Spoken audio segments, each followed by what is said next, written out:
Bruh.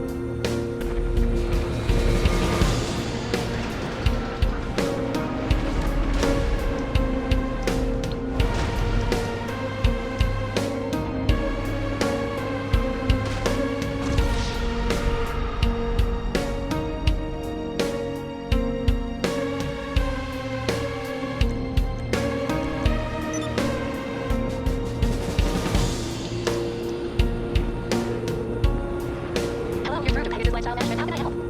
Thank you, sir. Your spectacular aircraft is now ready for you at our nearest airfield.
Vice President Johnson, Mr. Speaker, Mr. Chief Justice, President Eisenhower, Vice President Nixon, President Truman, Reverend clergy, fellow citizens.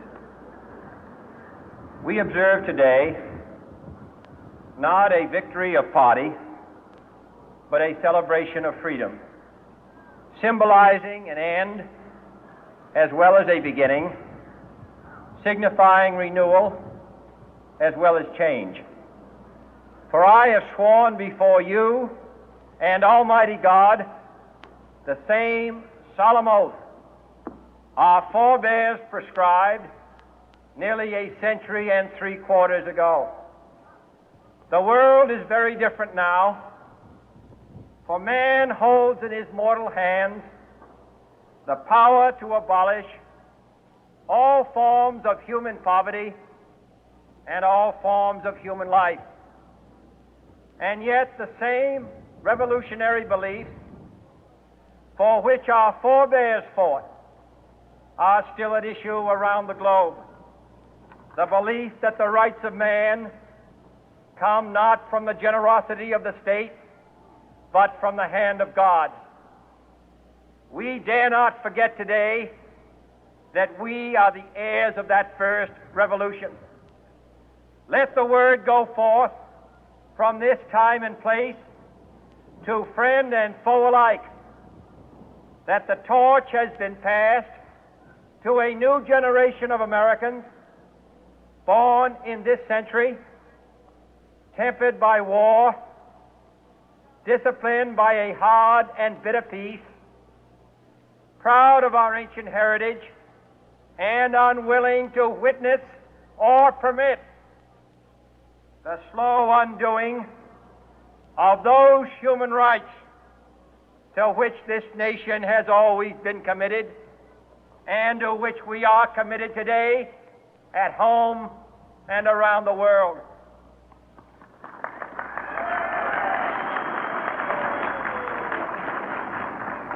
Let every nation know, whether it wishes us well or ill, that we shall pay any price, bear any burden, meet any hardship, support any friend, oppose any foe to assure the survival and the success of liberty.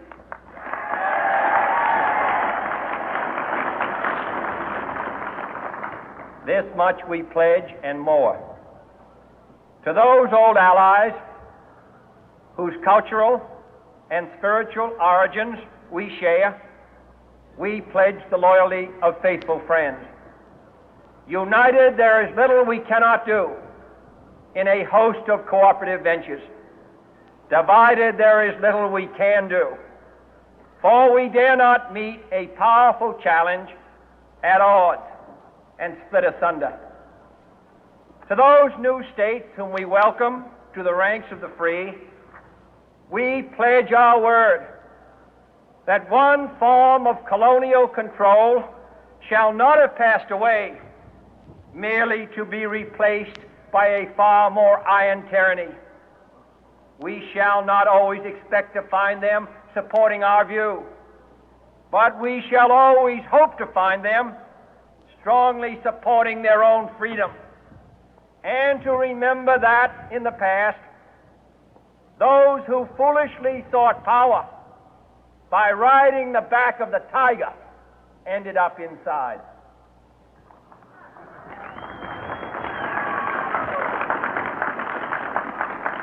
To those people in the huts and villages of half the globe struggling to break the bonds of mass misery, we pledge our best efforts to help them help themselves for whatever period is required, not because the communists may be doing it, not because we seek their votes, but because it is right.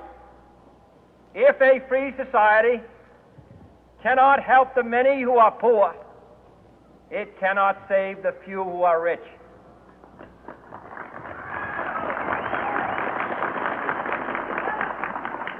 To our sister republics south of our border, we offer a special pledge to convert our good words into good deeds, in a new alliance for progress, to assist free men and free governments in casting off the chains of poverty. But this peaceful revolution of hope cannot become the prey of hostile powers. Let all our neighbors know that we shall join with them to oppose aggression or subversion anywhere in the Americas. And let every other power know that this hemisphere intends to remain the master of its own house.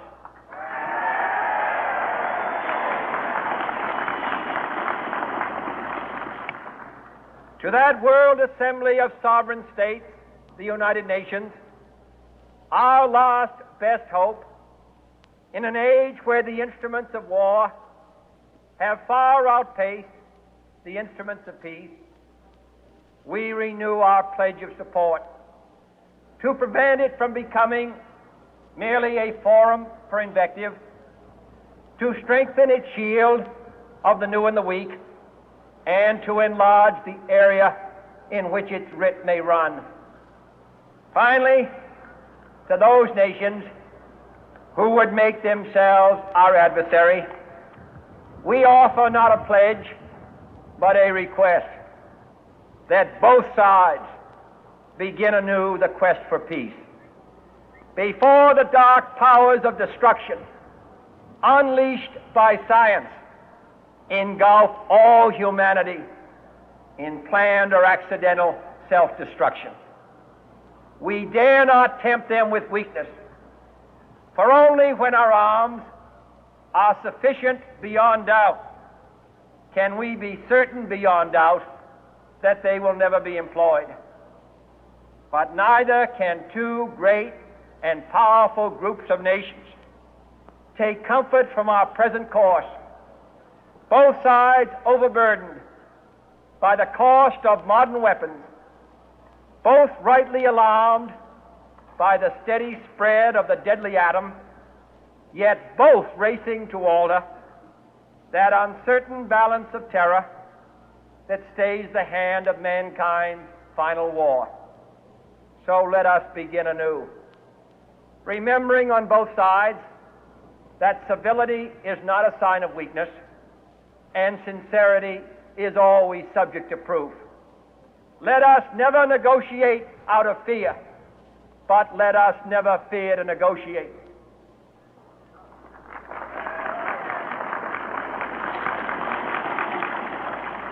Let both sides explore what problems unite us, instead of belaboring those problems which divide us. Let both sides, for the first time, formulate serious and precise proposals for the inspection and control of arms, and bring the absolute power to destroy other nations under the absolute control of all nations.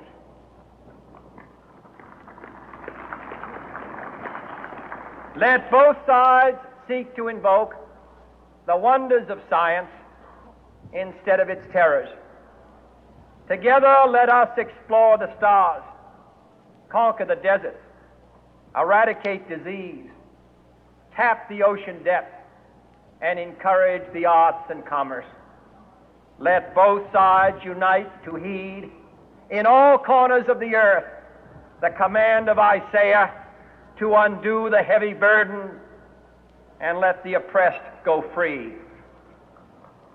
And if a beachhead of cooperation may push back the jungle of suspicion, let both sides join in creating a new endeavor, not a new balance of power, but a new world of law, where the strong are just and the weak secure and the peace preserved. All this will not be finished in the first 100 days, nor will it be finished in the first 1,000 days, nor in the life of this administration, nor even perhaps in our lifetime on this planet. But let us begin.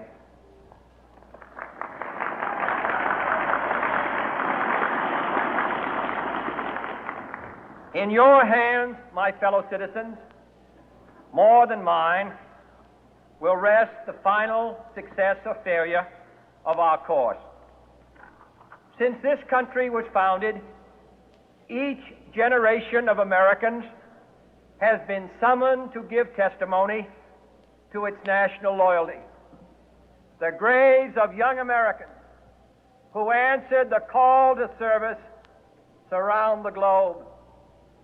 Now the trumpet summons us again, not as a call to bear arms, though arms we need, not as a call to battle, though in battle we are, but a call to bear the burden of a long twilight struggle, year in and year out, rejoicing in hope, patient in tribulation, a struggle against the common enemies of man, tyranny, poverty, disease, and war itself. Can we forge against these enemies a grand and global alliance, north and south, east and west, that can assure a more fruitful life for all mankind? Will you join in that historic effort?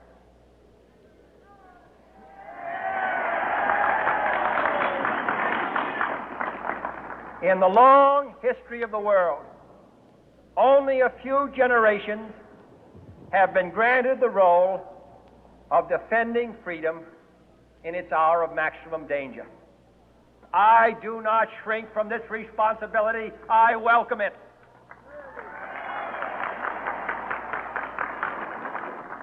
I do not believe that any of us would exchange places with any other people or any other generation. The energy, the faith, the devotion which we bring to this endeavor will light our country and all who serve it.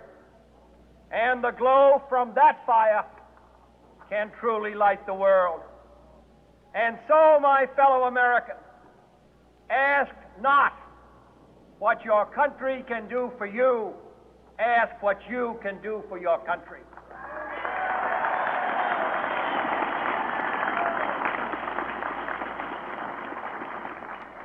My fellow citizens of the world, ask not what America will do for you, but what together we can do for the freedom of man.